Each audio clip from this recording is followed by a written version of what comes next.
Alô, alô, meninas! Aqui é a doutora Érica Montalvão no nosso podcast Mulheres de Peito.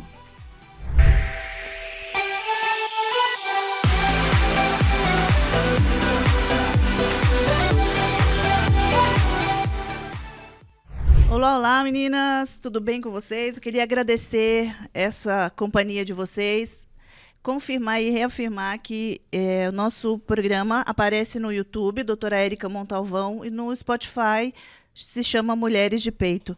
Segue lá, a gente consegue bater um papo e rir um pouco, né? De um monte de coisa aqui. Hoje eu recebo a visita de dois amigos queridos para um tema importante, que para a ginecologia é super importante e bem comum. Os dois vão se apresentar, mas um é o doutor Dário, conhecido da gente mesmo, e o doutor Gustavo Rachid. Obrigada pela presença de vocês. Cada um pode falar um pouquinho de vocês, porque é muita coisa para eu falar. Começa pelos mais velhos? Bom, obrigado pelo convite. Espero que a nossa presença seja útil para os seus ouvintes. Eu sou cirurgião geral, cirurgião do aparelho digestivo, coloproctologista, e dentro da nossa área é muito comum ter pessoas que se queixam do assunto desse nosso podcast que a gente vai tratar hoje. Inclusive, algumas coisas que não são nem bem da nossa área, nem da sua, são dos dois. Mistura tudo. Então é um assunto bem pertinente, não só para a ginecologia, mas também para a nossa especialidade. É sempre bem-vinda a ajuda do ginecologista nesses casos, porque a gente sabe que muitas vezes são bem complexos. Eu não sei, Rachid... Obrigado pelo convite, é um prazer estar aqui também. E como o Dário falou, né, a gente tem muito paciente em comum, né? Os pacientes acabam procurando o ginecologista como uma referência, né? A ginecologista é a referência da mulher. E nesses casos aí de dor pélvica crônica, muitas vezes acaba que a gente tenta ajudar também, né? Porque tem muita coisa em comum ali na pelve, tem tanto a parte ginecológica quanto a parte digestiva e de parede abdominal. Então, mistura tudo mesmo e a gente está aqui para ajudar. É uma queixa, na verdade, eu acho que é multidisciplinar também, né? O assunto de hoje é dor pélvica, principalmente na mulher, né? Que é o motivo do nosso programa, mas a dor pélvica é uma queixa que a gente recebe com muita frequência. Seria legal se quando a gente conseguisse atender junto, né? Em tempo hábil junto, mas não tem jeito, a gente esgota uma investigação e passa para o colega se a gente não consegue achar, né? Mas eu queria que vocês falassem alguma coisa a mais de vocês. Vocês são de São José, estão aqui há quanto tempo? Eu sou joseense, nasci aqui. Raro? Raro mesmo. Eu fiz faculdade no Rio de Janeiro, em Petrópolis, depois fiz residência em São Paulo, né, no Hospital Heliópolis, depois no Santa Marcelina e voltei para cá. E quando eu voltei para cá, voltei para trabalhar aqui e durante a residência eu já fui estabelecendo um vínculo no hospital, do qual o Dário era o chefe do serviço. Então, dali a gente formou uma equipe. Porque ele falou, o mais velho fala. Então, e estamos juntos aí operando e somos amigos e somos companheiros de cirurgia há mais de 10 anos já. E o consultório seu, onde que é? Meu consultório é na Avenida São João, 410, sala 33, no mesmo prédio que você tem um consultório, só que ali no terceiro andar. Pra cima, né? Isso. E você? Bom, eu, como a maioria, não sou de São José. Eu sou de São Paulo, nasci em São Paulo, fiz faculdade lá na USP, residência também lá. Só que eu queria uma qualidade de vida um pouquinho melhor do que eu via os meus outros colegas um pouco mais velhos do que eu tendo em São Paulo. Eu sempre fui um cara generalista. Eu não gosto de ser aquele cirurgião que só opera pâncreas ou só opera esôfago. Eu gosto de operar tudo. Eu acho que isso é mais fácil a gente fazer aqui no interior do que lá em São Paulo. Eu mantive meu pezinho lá um bom tempo. Eu lembro que eu, por sorte, consegui bons empregos. Eu trabalhava no Sírio, no Santa Catarina, no São Camilo. E no final das contas eu acabei ficando só no Sírio e no HC. E fui aos poucos me mudando para São José. Eu vim para cá em 2000, mas mantive, por exemplo, o Hospital das Clínicas até 2017, quando o Rachid me convenceu a sair. Se minha mulher ouvir isso, fica brava. Não. E, bom, naquela época eu já tinha aqui um pouco mais de tempo do que o Rachid, eu era o coordenador do hospital. E não é que eu estou com ele Não, é porque realmente ele era um dos colegas que trabalhava com a gente. Não era um dos, não era o colega que era mais competente e não só tinha qualidades técnicas, como pessoais muito boas. Isso faz toda a diferença na parceria, né? Total. E você sabe que é engraçado? Porque quando a gente se forma em cirurgia, eu não sei ginecologia, mas em cirurgia, a gente se empenha em ser um ótimo cirurgião. Mas não tem a menor dúvida que para que você tenha um bom resultado, você tem que ter um ótimo auxiliar, um ótimo anestesista, um bom hospital. Nisso. E, nossa, como faz uma diferença você ter alguém que a gente opera 10 anos, sei lá quanto mais tempo que isso, né? Acho que mais tempo, né? Foi 2000, eu voltei para São José em 2009 da residência. Bom, e a gente começou a operar junto em 2010, 2011. Então, todo esse tempo a gente opera junto. Como o meu filho, que outro dia foi assistir uma cirurgia da gente, né? Ele não sabia fazer medicina, eu falei, vai lá assistir uma cirurgia. Ele falou assim para mim, pai, vocês falam por telepatia? Eu falei, não. Ele falou, não, porque tudo que o tio Rashid queria você já dava e vice-versa. Eu falei, não, a gente já sabe como é que é a cirurgia. Já sabe os tempos, já sabe como é que o outro faz.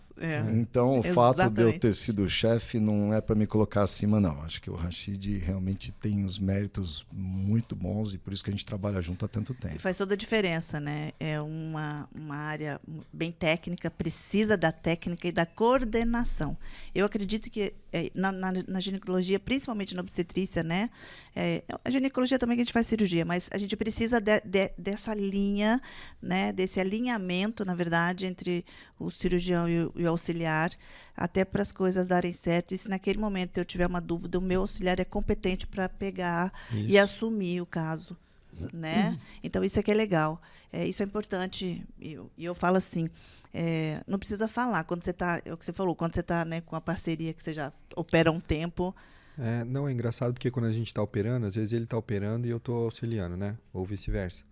Mas eu estou lá fazendo uma câmera, por exemplo. Aí eu falo para a instrumentadora, tesoura, e ela dá a tesoura para ele e não para mim, entendeu? Porque eu já sei o que ele vai querer e vice-versa. E a instrumentadora também já está com a gente há um tempo, então ela já pegou todo o nosso ritmo, né? Então é bem faz mais diferença aí, faz. É verdade. Eu lembro 2 situações rapidinhas. Uma delas que é o que você falou, né? De às vezes um não consegue, o outro consegue. Eu lembro uma vez que eu estava, acho que com uma cólica muito forte, no meio da cirurgia, e aí tive a brilhante ideia de tomar um Buscopan rapidinho na veia, só que eu nunca tinha tomado. E você fica vesgo, não enxerga mais nada. E aí o Rashid teve que assumir a cirurgia porque eu não estava enxergando mais nada. E a outra coisa que é fundamental nessas horas de dúvida, porque medicina é sempre mais cinzenta, né? Que você tem alguém que você confia tecnicamente para te dar uma sugestão. Sim. O tempo inteiro a gente está, puxa, mexo aqui, não mexo ali, vou por esse lado, vou por outro. Às vezes as sugestões são bem-vindas, quer dizer, todas as vezes são bem-vindas, né? Às vezes você acata ou não, mas é sempre muito importante ter essa pessoa do seu lado. Tanto que hoje eu, quando opero com excelentes cirurgiões, mas que não são da equipe, você percebe que é diferente. A gente fica um pouco inseguro.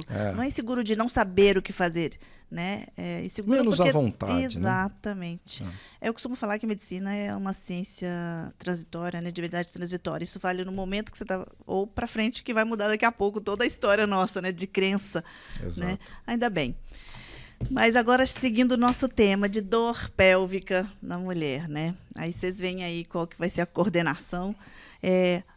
Como que eu explico, como eu falo, o que é a dor pélvica? Porque, assim, quem sente sabe. Mas, às vezes, vem com uma caracterização total, não tem nada a ver com dor pélvica. E a gente descobre que a dor nem era pélvica, né? Então, como eu consigo caracterizar isso? A paciente vem no consultório. O que é dor pélvica? Então... normalmente você pode ir pela topografia, né? Normalmente é aquela dor em baixo ventre que a mulher descreve, né? Mas é aquilo que eu falei para você. Às vezes na pelve, na feminina especialmente, tem a parte ginecológica, tem a parte urinária e tem a parte digestiva. Então, esse que é o difícil de você tentar diferenciar se aquilo vem da parte do reto, do ânus, do assoalho pélvico, da musculatura do assoalho pélvico, da parede abdominal. Às vezes é uma hérnia femoral, por exemplo, que gera dor pélvica. Às vezes é uma endometriose, às vezes é uma doença inflamatória intestinal, às vezes é uma doença inflamatória ginecológica, às vezes é uma infecção urinária de repetição. Quer dizer, você tem que ir tentando diferenciar pela topografia e distinguir entre os aparelhos ali, né? Isso é que é o difícil. Assim, geralmente elas vêm com queixa de dor embaixo, na parte baixa da barriga, né? Agora já consegue falar dor pélvica, que elas já conseguem, né? Já verbalizar melhor, pelo menos as que vão no nosso consultório, né? E quando a gente deve se preocupar com essa dor? Porque, assim, dor pélvica é comum. Eu falo para todas as mulheres, gente, não sentir nada. Quase impossível. Morreu, né? Mas quando que a gente deve se preocupar de verdade? Tem algum sinal, alguma coisa que você fala, que a paciente comenta com você, você fica... Então, eu acho que uma das coisas que nos guia quando a gente está tentando diferenciar do que é essa dor são os sinais e sintomas associados. Tá. Então, uma das coisas que eu lembro que... Até lembrei agora, a gente fazia no HC triagem. E uma das perguntas que era muito importante para determinar se o paciente entrava no pronto-socorro ou ia para um posto de saúde é quanto tempo. Então, dificilmente alguém que tem uma dor há 20 anos tem uma emergência. Não quer dizer que ela não esteja sofrendo, que não seja um problema debilitante, mas não é um câncer que está lá há 20 anos. Então, os pacientes que têm dores que nunca tiveram e de repente não param de ter há um mês, ou que seja dias, porque a gente não pode esquecer que, como o Rachid disse, por exemplo, apendicite é uma dor pélvica eventualmente. Se você tem um apêndice que está numa posição mais pélvica, pode ser uma dor que está insuportável há 2 dias e é gravíssimo. Então, o tempo de duração é uma das coisas, e outras coisas que a gente leva em consideração são os sintomas e sinais associados. Alguém que fala, eu tenho uma dor embaixo do ventre e estou urinando sangue puro, ou estou com fezes com sangue, fezes com pus, eu emagreci 20 quilos, não sei, agora eu estou tendo uma parestesia, não sinto mais minha perna direita em tal lugar. Esses sinais são sinais que deixam a gente mais preocupado. No consultório, na verdade, quando a paciente vem com dor pélvica, quando vem até o gineco, ela nem é tão intensa assim, né? Ela é mais crônica que intensa, né? Eu acho que vocês pegam esses sinais mais, né, intensos e agudos do que a gente na ginecologia, no seu uma ectópica e outra história, né? Mas a nossa é mais crônica mesmo. E um diagnóstico entre todas as possibilidades, a endometriose é muito comum, né, para nós, nas 2 especialidades. E tirando a endometriose, que a gente vai falar um pouquinho mais dela, o que pode haver de pélvico que pode simular essa dor? Assim. Aí tem, falando da parte digestiva, tem as doenças inflamatórias, tem aquele paciente que chega com tenesmo retal, por exemplo, que é aquela sensação de que tem mais fezes para sair e não sai nada. Dificuldade evacuatória, dificuldade em iniciar a evacuação. Ela sente que normalmente tem ali umas fezes ressecadas no reto e às vezes ela tem que fazer até um esvaziamento manual, né? Tem que colocar uma duchinha, tem que colocar um gelzinho, um flit, né? Algum laxativo ali tópico para ajudar a esvaziar o reto. Dor, né? Quando tem dor na relação sexual mesmo, entendeu? Então, a dispareunia, né? Essa queixa já remete à endometriose também, né? E a gente tem que analisar uma série de fatores, né? Infecção urinária. Infecção urinária, que é bem comum, né? Doenças inflamatórias pélvicas, né? As DIPAs, né? Mas hoje o que mais a gente pega é a endometriose, né? Uma tem aumentado muito. Viciada, né? Eu acho. Porque acabam encaminhando pra gente, né? A gente tem uma amostra viciada porque a gente é meio referência. Curva de rio ali. Referência é mais chique falar. Referência. Mas eu acho que assim, dentro das investigações que a gente teoricamente acredita que consegue diagnosticar a endometriose, às vezes a gente não consegue, não conseguiu, vai para vocês. Certeza. Aqui a endometriose também é um diagnóstico difícil, né? Tem muita clínica, a clínica normalmente é bem exuberante e se o médico não se liga que pode ser uma endometriose, acaba pedindo um ultrassom pélvico transvaginal normal e passa batido, né? O que a gente vê muitas vezes é um diagnóstico tardio. E se você não fizer um exame de imagem muito bem feito, muito bem direcionado, com o protocolo certo, passa batido mesmo. E é o que a gente vê, porque quando a endometriose acomete o intestino, é porque já está ruim há muito tempo, né? É aquela endometriose que passou batida mesmo, entendeu? Então, por isso que eu falo que a gente é curva de rio, porque quando o ginecologista encaminha uma endometriose pra gente porque tem lesão no intestino, é porque já é uma endometriose profunda. Entendi. Já está disseminado ali. E é interessante que mesmo quando você pega gastros que não estão acostumados a lidar com endometriose, eles têm algumas visões equivocadas. Então, por exemplo, o Rachid está falando muito da endometriose intestinal. E tem muita gente que acha que o diagnóstico disso é por colonoscopia. E a colonoscopia, na enorme maioria das vezes, é normal. A lesão ela vai estar do lado de fora do intestino e não do lado de dentro. Pega a serosa, né? Pega a serosa, não é igual um câncer de intestino que pega a mucosa, que é a camada interna, né? E, ao mesmo tempo, muitos exames que as pessoas pedem normalmente, e que está certo, pedir um ultrassom transvaginal para ver cisto de ovário, como o Rachid disse, se não é para uma pessoa que fez preparo intestinal, que não tem todo, não vai ver a lesão.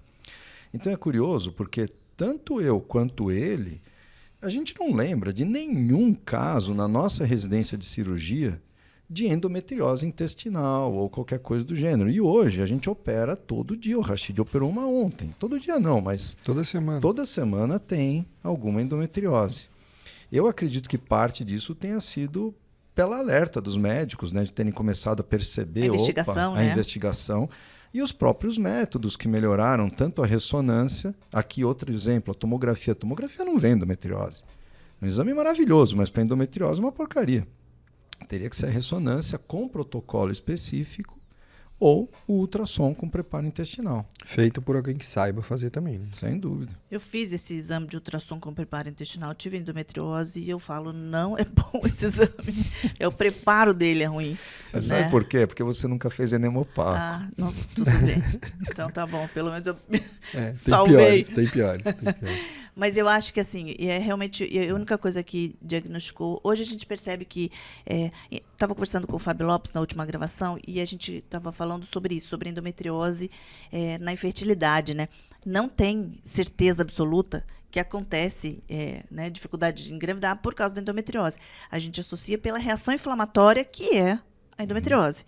Mas eu falo para ele que a gente sabe que na prática isso. A gente está fazendo uma cesárea, a paciente está cheia de endometriose uterina e engravidou fácil.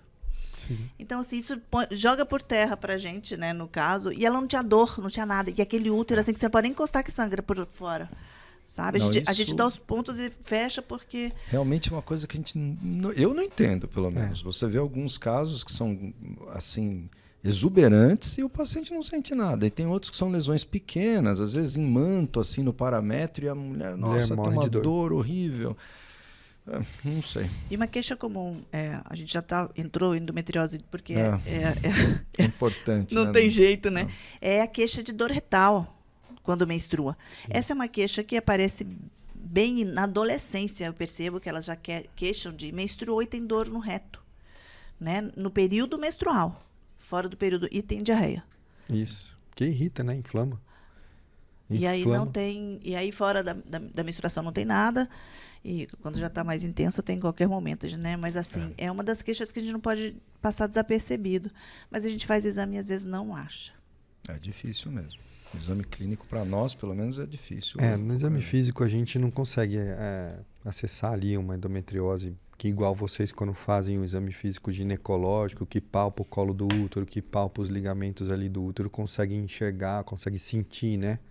Um espessamento, consegue e ali analisar a mobilidade do útero, essas coisas. A gente não tem muito isso. E eu percebo que, assim, é igual vocês. É meio...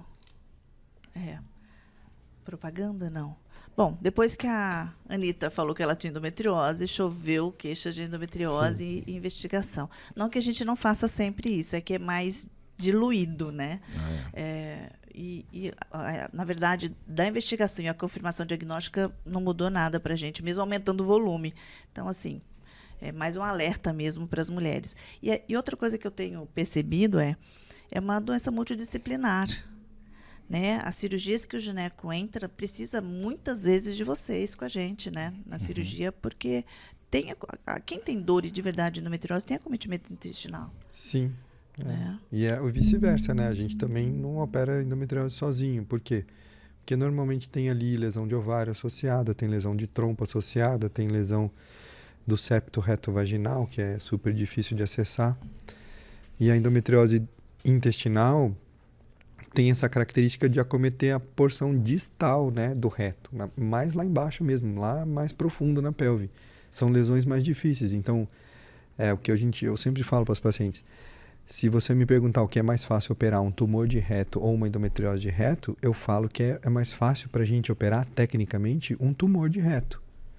Porque o tumor de reto não tem nada grudado nele. A endometriose de reto, a gente passa um tempão da cirurgia tentando restabelecer a anatomia normal da pelve, porque está tudo aderido.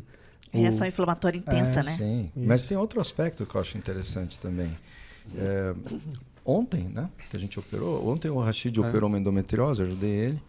E, bom, por mais que tenha todos esses exames pré-operatórios, a gente teve uma surpresa. A gente achou durante a cirurgia uma lesão no ilho terminal. Então, além dela tirar um pedaço do intestino próximo do reto e fazer toda a limpeza da pelve, a gente precisou, na hora, optar por fazer uma retirada de parte do lado direito, lá perto do apêndice, tiramos o seco e a válvula iliocecal. Isso pode acontecer. A gente tenta se programar, mas sempre que você tem uma equipe multidisciplinar é melhor. Eu vou ter semana que vem uma endometriose também, que nessa vão entrar o ginecologista, a gente e o urologista, porque tem uma lesão na bexiga próxima do ureter, no trígono, também é uma lesãozinha complicada. Então, eu tenho uma paciente, acho que em comum com você, que vocês dois tiraram uma lesão, né, de bexiga dela. não é raro. E ela tem acompanhado comigo no consultório e está super bem. Legal. Engravidou depois disso. Isso é muito legal quando acontece. Isso é bem gratificante. Bom, a gente sabe da dificuldade do diagnóstico, né? Do diagnóstico diferencial. Tirando a endometriose, o que vocês veem de mais comum, assim, de alguma patologia mais frequente, tirando a endometriose?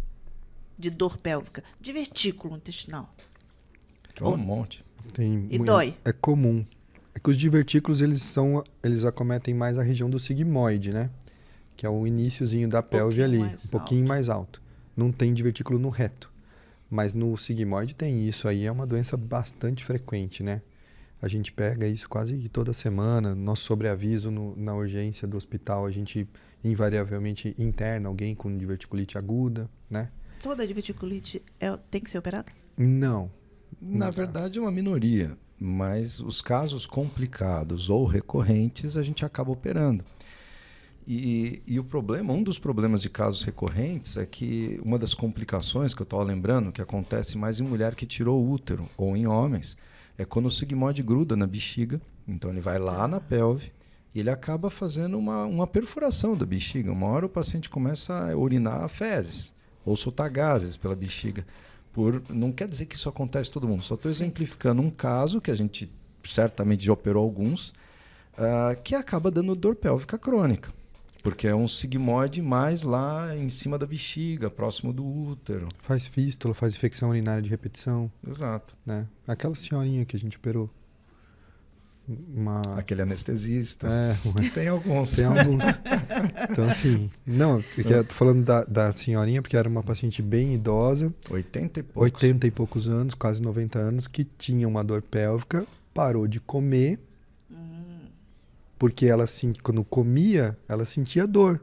Então, já era uma senhora mais idosa, com um pouquinho de demência. A reação dela foi simplesmente não comer mais, porque quando ela comia, ela sentia dor pélvica.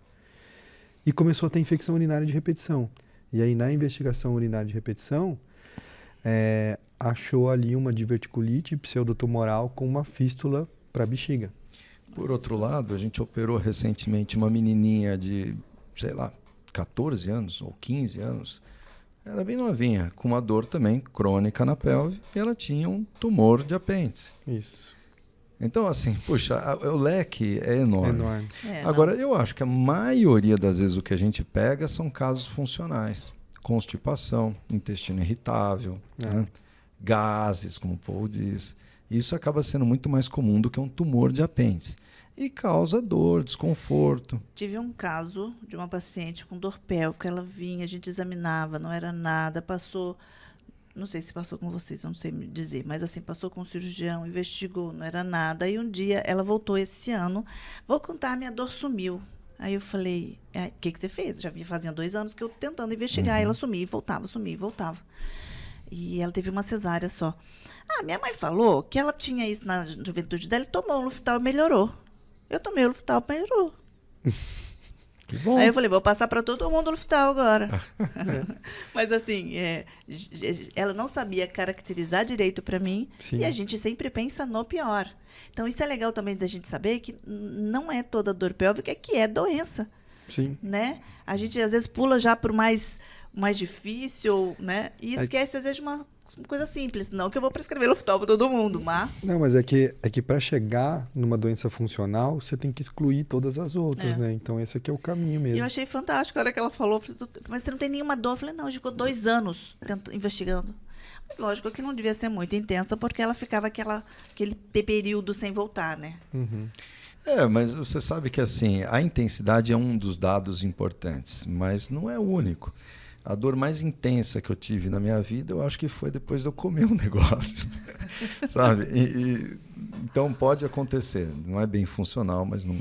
E entre as dores, né, pélvicas que a gente sabe, tem alguma coisa que você consegue assim, relacionar que é diferente para uma doença, o tipo de dor pélvica, para outra, ou é dor pélvica, ponto? Não, eu acho que sim. Tem casos que são super difíceis, tem casos que são super típicos.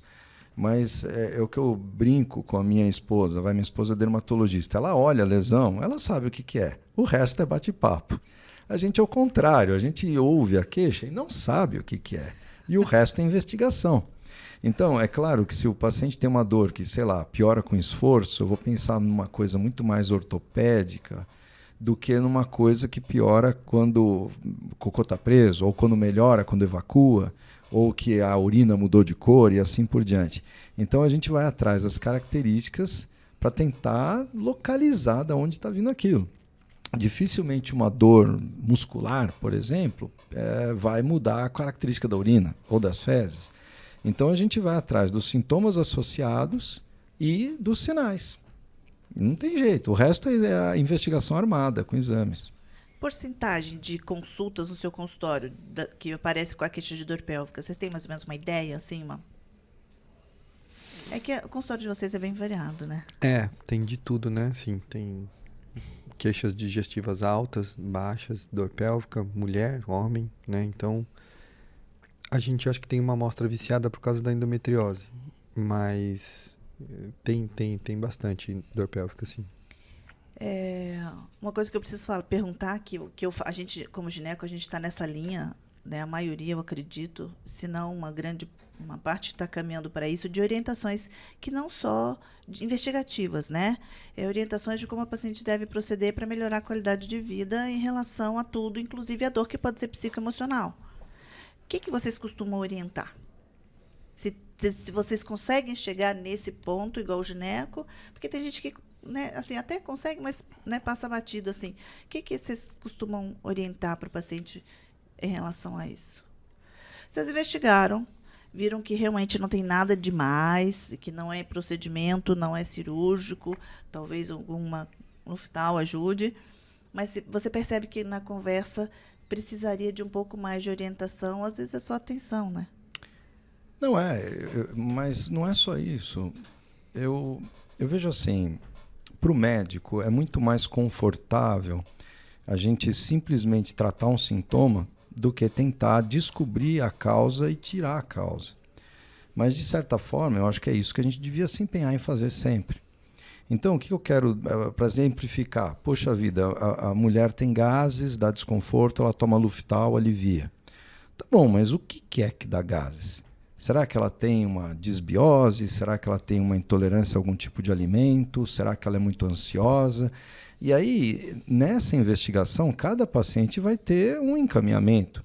É muito simples para mim, em 5 minutos, passar um Luftal para todo mundo e mandar embora. Agora, vai ter uma que vai estar com uma baita ansiedade e o tratamento dela vai ser com um foco maior na ansiedade.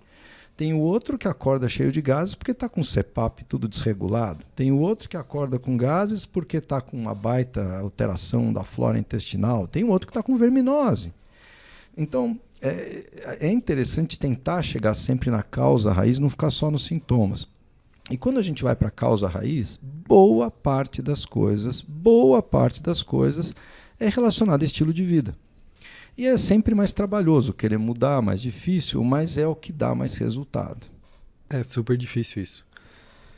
E às vezes você vê que a pessoa passa em vários especialistas para se queixar de coisas diferentes, mas o problema é um só. É o estilo de vida, é a alimentação ruim.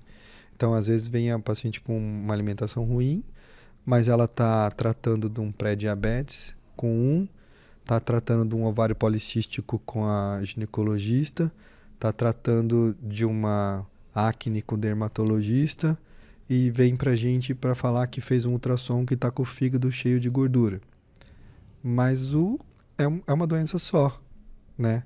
Que está muito relacionada ao estilo de vida. Então você vai ver, normalmente é uma pessoa obesa, sedentária, ou então ela vem falar para a gente que está com refluxo, ou que está com esteatose hepática, ou que está com uma dispepsia, né? Gastrite, estufamento, gases. E você vai ver, investigar, pergunta mais ou menos como que é a vida dela, como que é a alimentação, se ela faz exercício físico ou se não faz, como que é a qualidade do sono, e você vê que está tudo bagunçado. E aí, às vezes, a gente respira fundo, né? Vou atrasar o próximo. Então, olha no computador para ver se tem muita gente esperando lá fora e fala... Aí você começa, né? Mas assim, é um papo longo e é cansativo até pra gente, né? Mas assim, quando o paciente entende esse conceito e muda, é super gratificante, porque depois ele volta e fala assim, minha pele melhorou, né? O meu ovário policístico, eu fiz um ultrassom, a doutora falou que sumiu, entendeu? Então é legal quando você consegue. É que, infelizmente, a gente não consegue com todo mundo. É uma minoria, na verdade, né? Mas... Eu acho que isso é uma das funções que o meu podcast apareceu. A gente conseguir falar para mais gente uma informação comum que pode ajudar em todas as áreas. Sem né? dúvida. Porque... E beber água, né, gente? É, tudo, né? A parte intestinal, sem tomar água, como é fácil. Tudo, mas assim, a gente tá falando de intestino agora, né? E bexiga também, lógico. Então, a gente tem falado bastante sobre isso no consultório. Eu percebo que as pacientes, às vezes, elas entendem o que a gente fala, mas chega em casa, não fazem. Às vezes o meio não ajuda, né? Às vezes o marido não ajuda, às vezes o trabalho não ajuda, né? O cara trabalha no terceiro turno, né? É difícil. É uma coisa que eu acho complicada, eu concordo com tudo isso, mas uma coisa que eu ainda acho mais complicada é que, coitado, o paciente acha que o que ele faz é o normal. E, de fato, é o normal. O normal dele. Mas não quer dizer que o normal seja o ideal, ainda mais para o caso dele. E aí cabe a nós também tentar orientar. Né? Eu acho que assim, a gente não consegue fazer do jeito da forma certa, a gente tenta fazer o máximo que a gente pode, mas se a gente conseguir mudando um de cada vez e um por vez, já é meio caminho andado, né? E para a dor pélvica, porque eu falo que qualidade de vida. Eu falo em relação à mulher, porque a mulher não é só a dor pélvica que incomoda. Aí junta tudo, vira um turbilhão de problemas para ela enfrentar trabalho, estudo, casa, marido, e seja o que for. Então, se ela conseguir melhorar um pouquinho de cada setor, alimentação, atividade física. Eu falo muitas pacientes, eu falo assim, gente, se você faz atividade física, a pelve da gente precisa soltar. Igual a gente não solta dor nas costas, a pelve também precisa. Às vezes é só uma contratura muscular de um músculo que a gente não tem nem noção que tenha. Né? Isso mesmo. E outra coisa que eu acho interessante é que, por mais que a gente devesse procurar sempre uma causa raiz, a gente tem a nossa ignorância, a medicina tem a ignorância dela e a gente nunca vai conseguir sempre achar a causa raiz. E quando não acha, qual vai ser o malefício dela melhorar a parte dela de atividade física, de sono, de estresse, de alimentação? Mas para acontecer é ajudar. Então não vale a pena não tentar, tem que tentar. E de tudo que a gente falou, né, da dor pélvica, o que ficou mais claro que não necessariamente é cirúrgica, né? Minoria. Então isso é bom para saber que a gente tem controles e tratamentos medicamentosos, mudanças de hábitos de vida, mas uma investigação correta. Eu acho que tudo foca numa boa investigação, né? Sem dúvida. E você olhar o paciente como um todo também, não só focar na queixa, né? Você tem que perguntar e investigar o resto também. Como que essa pessoa trabalha, o que que ela come, como ela vive, quais são os hábitos dela, como que funciona a rotina da família dela, entendeu? Porque tudo isso tem influência direta, né? E viver com dor crônica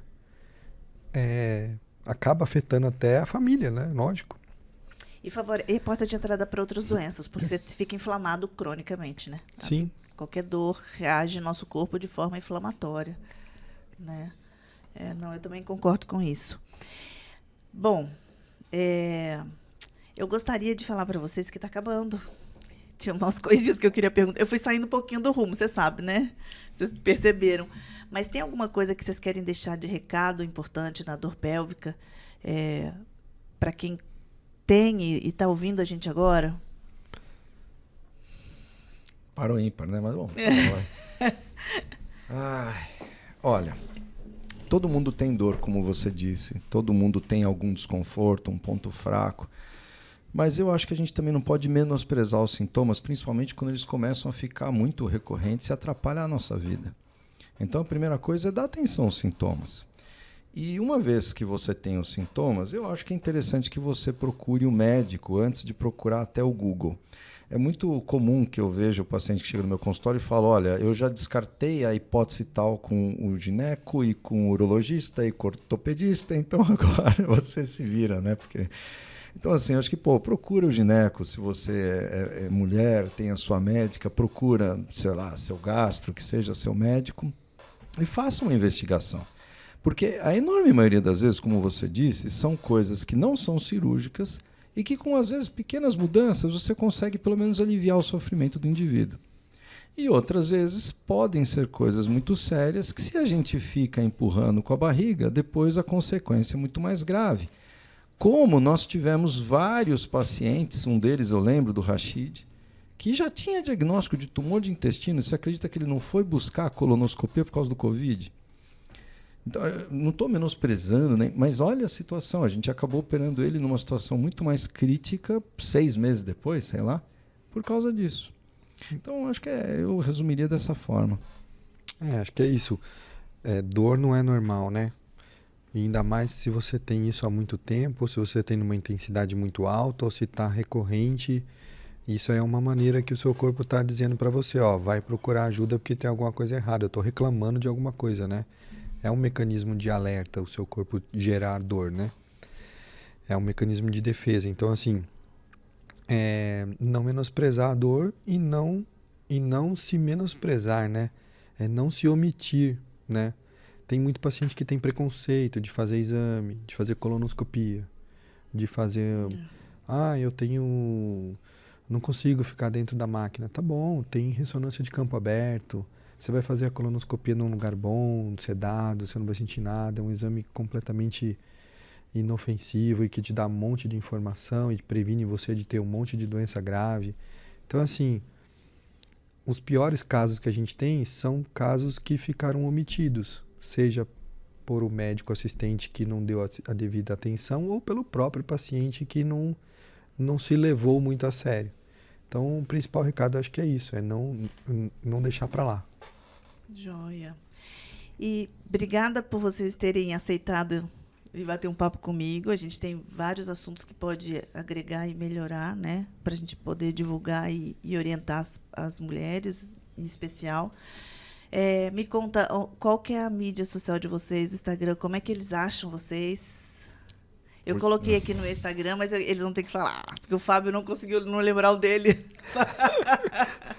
Você sabe que eu não tenho certeza do meu, mas vamos lá. O Instagram eu vou ter que olhar aqui então para te ajudar. Dá uma checada, hein? mas eu acho que é tudo junto. Dário Viana com 2 N's, Birolini, Birolini.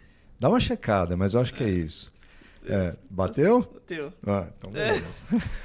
O meu é Dr. Gustavo Rashid, tudo junto, e tem um site também, drgustavorashid.com.br. Lá tem bastante informação também sobre as cirurgias que a gente mais faz, sobre como acessar, e eu faço até um resuminho assim, de algumas coisas para os pacientes terem um direcionamento. é que quando a gente sabe o que vai acontecer, cria menos expectativa e às vezes até diminui a ansiedade e melhora para a gente, né, no consultório. Obrigada. Eu que Nós agradeço. agradecemos.